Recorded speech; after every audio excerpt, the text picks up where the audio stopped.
Papap lebih lama. Saya juga gitu, kenal Papap itu udah lama banget. Jadi waktu ada muncul di media ya, waktu itu wawancara bilang saya ingin dimakamkan di Garut. Nah itu kan tepat emang sedang promo film tersebut. Dan sebelumnya nggak pernah ada ucapan seperti itu. Itu saya langsung ngeh, oh ini lagi karakternya tokoh itu, tokoh yang lagi didalami. Biar ketika promo itu lagi yang terucap, akhirnya tersebarlah ke semua media. Nah maksudnya kan yang saya tahu kalau di rumah kalau lagi ngobrol papa itu kan orang yang jarang ngobrol, jarang mengungkapkan keinginannya gitu ya, jarang mengungkapkan ke orang lain maunya apa. Kadang-kadang kan mau dia papa itu bergerak sendiri kalau mau apa. Jadi ketika ada momen kayak gini itu selalu memanfaatkan prosesnya dia selama berakting. Misalkan dia berperan sebagai apa, akhirnya selalu ke bawah dan direlatekan dengan kehidupannya. Jadi ya nggak salah juga lah kalau ngomong gitu kan. Jadi padahal dimanapun kalau ngedengar dari cerita Bunda, mau dimanapun ya nggak masalah gitu ya, malah bisa dekat sama keluarga lebih baik.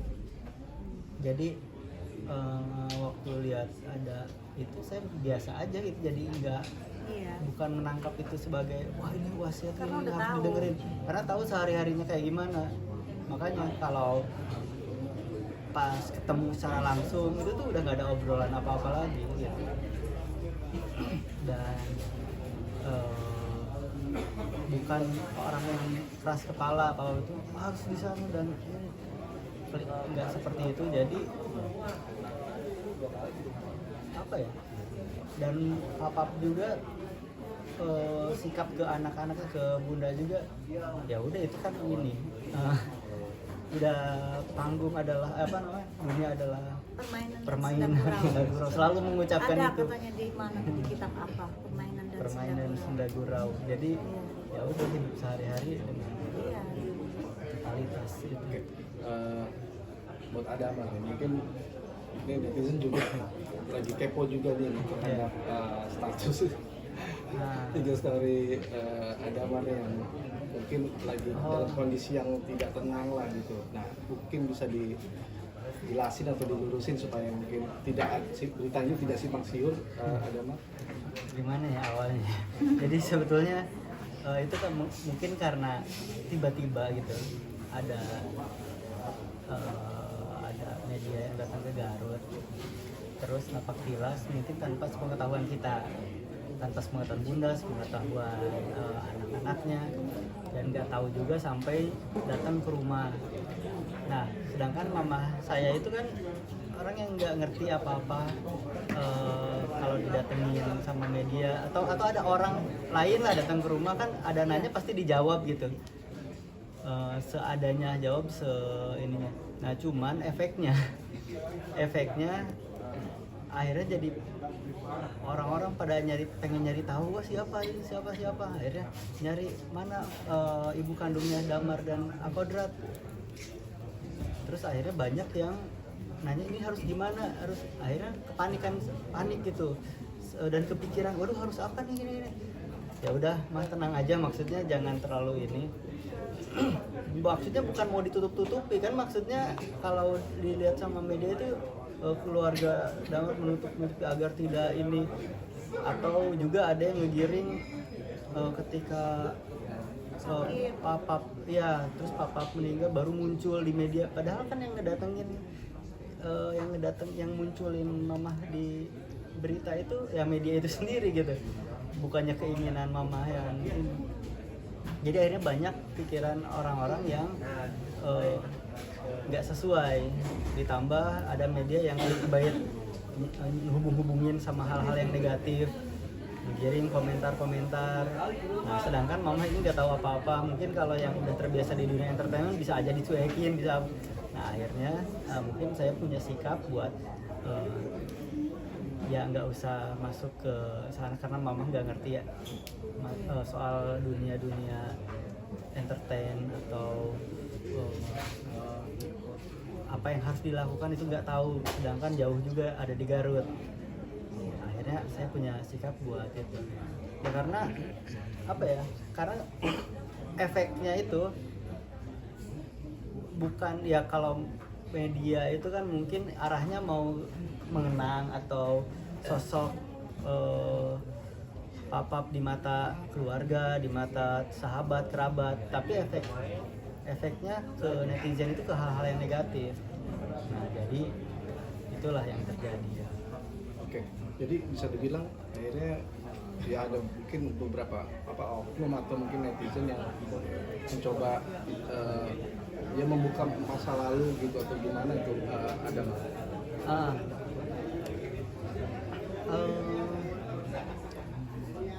Kalau misalkan selama ini nggak pernah sesorot media, emang mungkin karena media sendiri itu mungkin nggak tertarik memberitakan kan, makanya kenapa sekarang itu pada nyari tahu, kenapa nggak dari kemarin nyari tahu. Nah itu yang bikin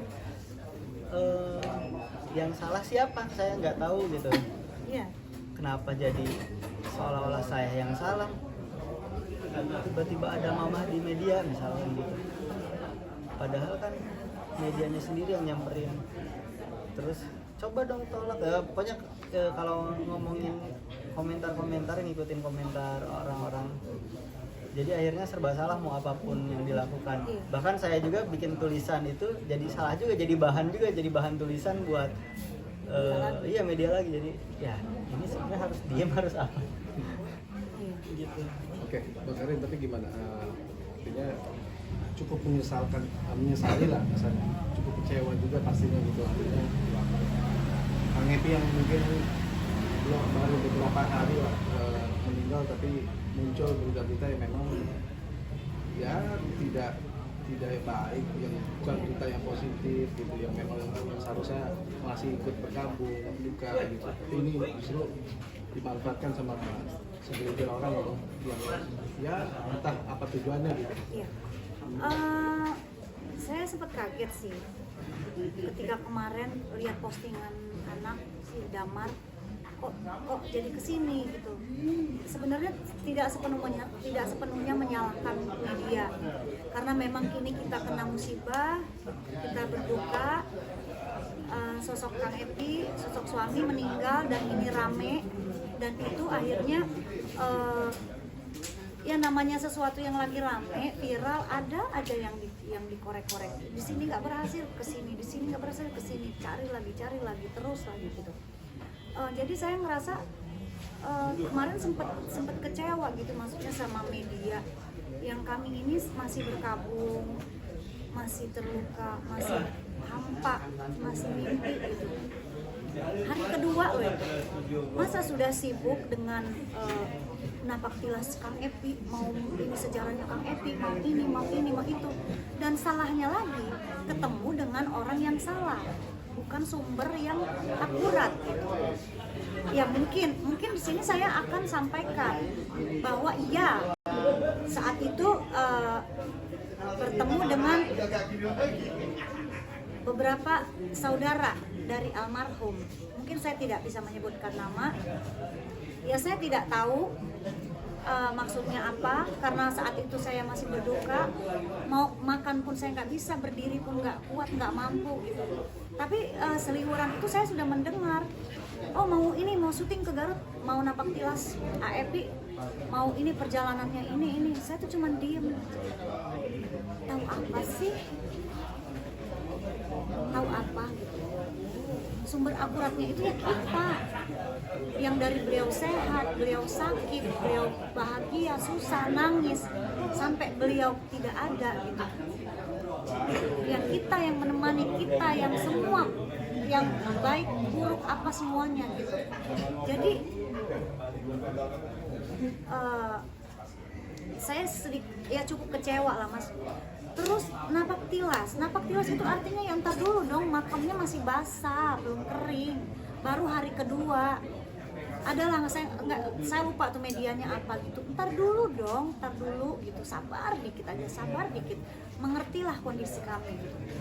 Ketemu dengan orang yang mungkin pengen eksis, mungkin atau pengen tampil mungkin ya, saya nggak tahu, tiba-tiba sudah dibawa ke sana medianya, sudah ada di Garut, sudah ada di sini, sudah di ini, dan fatalnya lagi dipertemukan dengan ibunya anak-anak. Untuk apa? Maksudnya apa? Kami tidak ada masalah, kami baik semuanya, sama AA, sama Adi. Saya pun menikah dengan Kang Epi, dengan almarhum juga ketika orang tua dari mama Adi mereka sudah menikah, sudah punya keluarga sendiri, dan saya juga sudah mengenal anak-anak. Tidak ada masalah di antara kami. Tapi kenapa harus dilibatkan orang tuanya dia, mamanya dia yang nggak tahu apa-apa gitu. Seharusnya saudara dari almarhum sebelum berangkat ke sana duduk bareng. Karin yang sabar ya, AMP sudah pergi, kamu yang ikhlas, jagain anak-anak, harus kuat, harus bisa meneruskan hidup. Dinasehatin dong kita.